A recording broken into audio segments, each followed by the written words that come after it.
ये सरकार जो चीख चीख कर दुआई देती है कि संविधान की जगह मनुस्मृति को ले आओ, वो मनुस्मृति जो कहता है कि महिलाओं की जगह देश में नहीं है, महिलाओं को अपनी स्वतंत्रता से अपना डिसीजन लेने मत दीजिए। कभी बाप, कभी भाई, कभी पति, कभी बेटा उनके डिसीजंस ले। जो मनुस्मृति ये बात कहती है कि वेद के उच्चारण को भी मार्जिनलाइज कास्ट सुन ले तो कान में शीशा पिघला कर डालो, ऐसे कानून को हम नामंजूर करते हैं। और इसीलिए ज़रूरत है बार बार, जब तक इसको लागू नहीं किया जाता, बार बार सड़कों को आबाद करने का काम इस देश के छात्र करते रहेंगे। जो लोग सदियों से राजपाट सुख भोगते आए हैं, आज तिलमिला उठे हैं कि कैसे उनकी क्लास में बैठा SC ST OBC उनकी आंख में आंख डालकर देख लेगा, कैसे वो कुछ भी कह देंगे और कल तक उन पे जो कार्रवाई नहीं होती थी, अकाउंटेबिलिटी नहीं होती थी, आज सब बौखलाहट में सड़क पर इसलिए हैं क्योंकि उनको लग रहा है कि अच्छा क्या SC ST OBC महिलाओं से भी हमको तमीज़ से बात करनी पड़ेगी। तो ये बौखलाहट वर्चस्व बचाने का है, किसी भी तरह के अन्याय होने का नहीं। लगातार हम देखते हैं कि किस तरह से इस देश में ये हिम्मत हो जाती है कि किसी दलित आदिवासी व्यक्ति के मुंह पे पेशाब कर दिया जाएगा।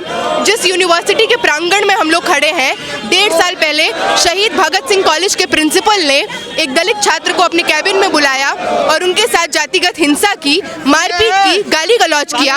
हम लोग लगातार लड़े, उसके बाद भी वास्तविकता ये है कि SC ST एक्ट के तहत मुकदमा दर्ज नहीं होता है। जिन फॉल्स केसेस की बात की जा रही है वो तो बहुत दूर की बात है, असली मुकदमे दर्ज नहीं होते हैं, न्याय नहीं मिलता है। भाजपा RSS की चाटुकारिता करके खुद अच्छे अच्छे पद पे जाएंगे, भाजपा RSS के MPs MLAs की औलादे विदेश में पढ़ेंगी, लेकिन मस्जिदों पे चढ़ाई कौन करेगा? मार्जिनलाइज कास्ट का व्यक्ति। लेकिन लगातार जाकर DJ बजाकर किस तरह से जो उग्र काम करेगा वो कौन करेगा? लाठी भांजने का काम कौन करेगा? अपने फुट सोल्जर की तरह जिस तबके को पिछले 10 से 12 सालों में भाजपा ने ट्रीट किया, आज उस तबके को भी ये समझ आ रहा है कि ये राजनीति कभी हमारे पक्ष की राजनीति थी ही नहीं। देश में जो मुट्ठी भर लोग हैं, जो अपर कास्ट की बात करिए, सवर्ण तबके की बात करिए, वो हंगामा करते हैं, शोर मचाते हैं और न्यायालय जिसका काम बराबरी सुनिश्चित करना है वो बाधित हो जाती है कि उस पर स्टे लगाना है। ये हर तरह से वोट बैंक पॉलिटिक्स है। एक पर्टिकुलर सेक्शन जिसके हित में सालों से नीतियां, सालों से संसाधन आए हैं, आज वापस से यही कोशिश है। तो हम ये बोलने आए हैं कि वाकई में देश का जो बड़ा समुदाय है, जो बड़ा तबका है, मजलूम, मजदूर, दलित, आदिवासी, महिलाएं, वो इस अत्याचार को नहीं सहेंगे और UGC एक्ट को लागू करना होगा, रोहित एक्ट के तर्ज पे लागू करना होगा।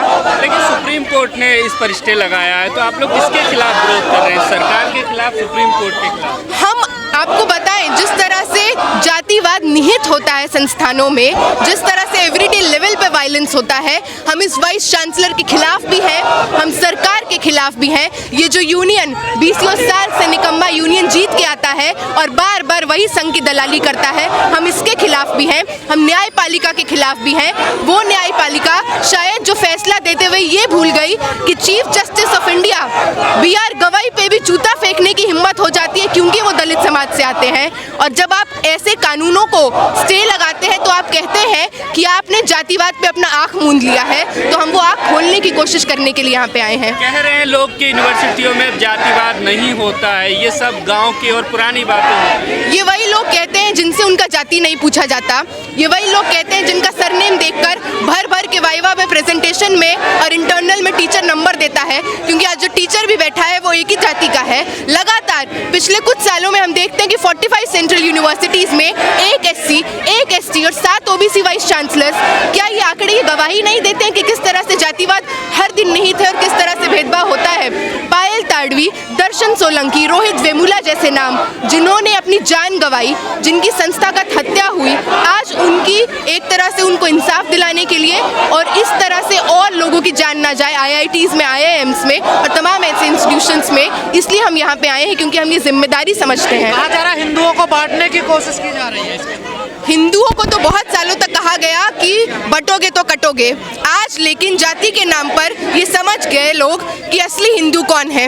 असली हिंदू तो अपर कास्ट पुरुष ही है, क्योंकि जिस दिन ये सरकार जो चीख चीख कर दुआई देती है कि संविधान की जगह मनुस्मृति को ले आओ, वो मनुस्मृति जो कहता है कि महिलाओं की जगह देश में नहीं है, महिलाओं को अपनी स्वतंत्रता से अपना डिसीजन लेने मत दीजिए, कभी बाप, कभी भाई, कभी पति, कभी बेटा उनके डिसीजंस ले। जो मनुस्मृति ये बात कहती है कि वेद के उच्चारण को भी मार्जिनलाइज कास्ट सुन ले तो कान में शीशा पिघला कर डालो, ऐसे कानून को हम नामंजूर करते हैं। और इसीलिए ज़रूरत है बार बार, जब तक इसको लागू नहीं किया जाता, बार बार सड़कों को आबाद करने का काम इस देश के छात्र करते रहेंगे। समर्थन में क्या लग रहा है? 15 का साथ 85 को लात आप यहाँ पर पोस्टर में कई लोगों ने लिख रखा है। बिल्कुल, सरकार देखिए, सरकार ने बहुत चालाकी से ये भी कर दिया कि ब्राउनी पॉइंट्स पे ले लिए सोशल जस्टिस के नाम पे कि यूजीसी बहुत प्रोग्रेसिव गाइडलाइन ला रही है, और वहीं दूसरी तरफ सवर्णों का, अपर कास्ट का दिल रखने के लिए, मन रखने के लिए स्टे भी लगा दिया गया। जबकि हम शुरू से देख रहे हैं कि वही सरकार है जो विकसित भारत शिक्षा अधिष्ठान बिल ला रही है, जो बिल साफ तौर से कहता है कि यूजीसी को ही खत्म कर देंगे।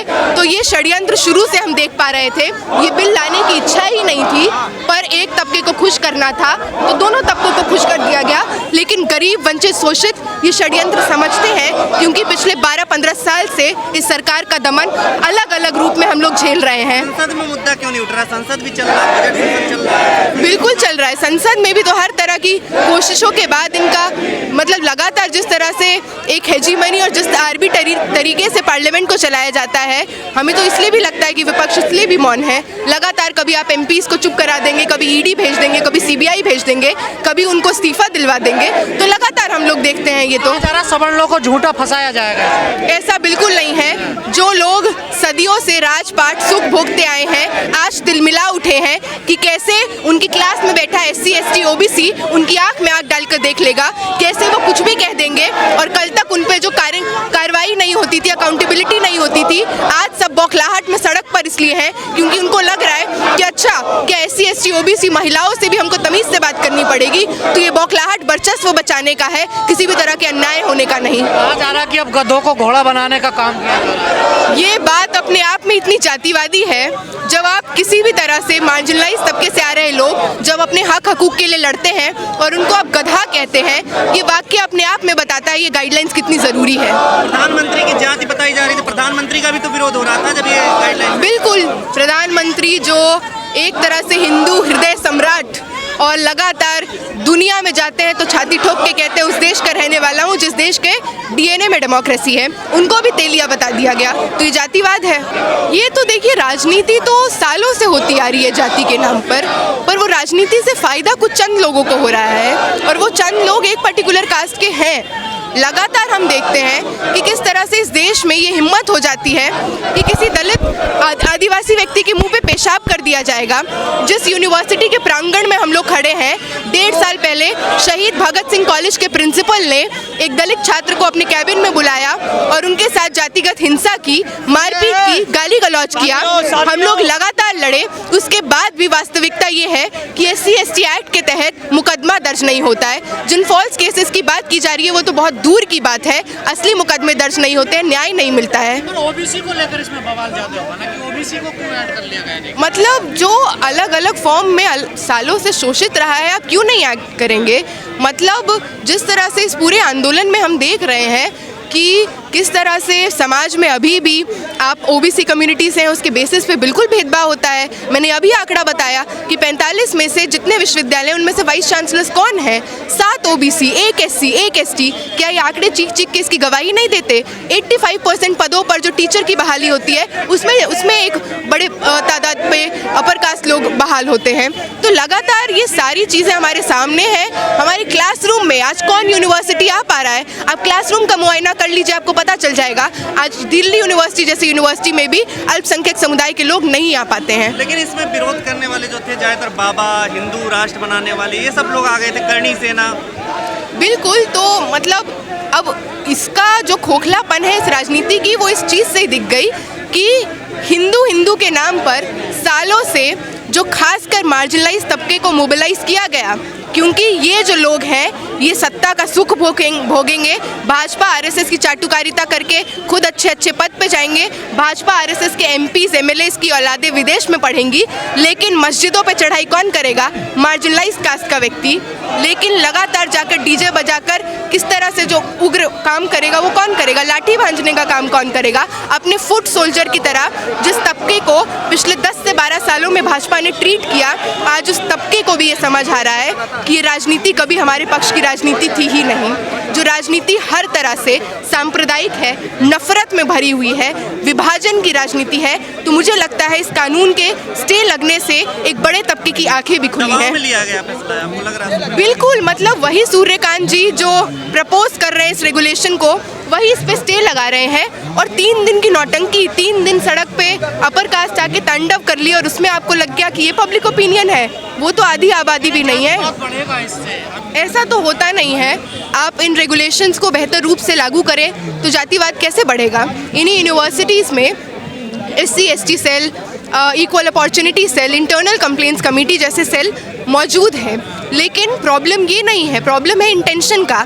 आपने उनको इतना खोखला कर दिया है। UGC गाइडलाइंस भी तो कहता है कि vice chancellor ex officio chairperson होगा।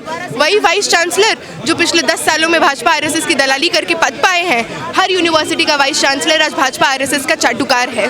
तो हम लोग जब ये रेगुलेशन को अपहोल्ड करते हैं तो हम ये भी कह रहे हैं बार बार कि रोहित एक्ट के तर्ज पे इसको लागू करना होगा। भारत बंद के लिए उन्होंने बुला लिया था, आप लोग कुछ ऐसा नहीं कर रहे हैं? मतलब इधर से नहीं दिख रहा है इतना विरोध? नहीं, बिल्कुल। आप देखिए लोग आना शुरू हुए हैं। आज ही का कॉल देखिए, जिस तरह से देश भर में आज के कॉल को मनाया जा रहा है। और इस तरह से बिल्कुल ये अगर अपहोल्ड नहीं होगा, स्टे नहीं हटाया जाएगा तो बिल्कुल एक बड़े आंदोलन का रूप लेगा। सालों की लड़ाई, सालों की शहादतें और तमाम संघर्ष को देखकर एक छोटी सी जीत जब इस देश में हासिल करता है वंचित शोषित तबके से आ रहा व्यक्ति, उस समाज से आ रहे लोग, तो किस तरह से UGC गाइडलाइंस जो लागू की जाती हैं, जो जिसका प्रस्ताव किया जाता है, उसको वही बेंच वापस ले लेती है, स्टे लगा देती है। तो हम लोग ये बताने के लिए यहाँ पर एकत्रित हुए हैं कि ये स्टे हमको नामंजूर है। एक देश जहाँ पर आंकड़े चीख चीख कर ये गवाही देते हैं कि जिस तरह से हर दिन कास्ट बेस्ड एट्रोसिटीज हमारे देश में जगह बनाती है, हायर एजुकेशनल इंस्टीट्यूशंस में जिस तरह से पिछले 5 सालों में लगातार 13,626 स्टूडेंट्स ने ड्रॉप आउट लिया है। खुद यूनिवर्सिटी ग्रांट्स कमीशन का एफिडेविट है 2025 का, जो ये बात कहता है कि उच्च शैक्षणिक संस्थानों में 118% जो कास्ट बेस्ड डिस्क्रिमिनेशन है उनमें इजाफा हुआ है। ऐसा होने के बाद जय भीम, जय भीम, जय भीम, जय भीम, जय भीम, जय भीम।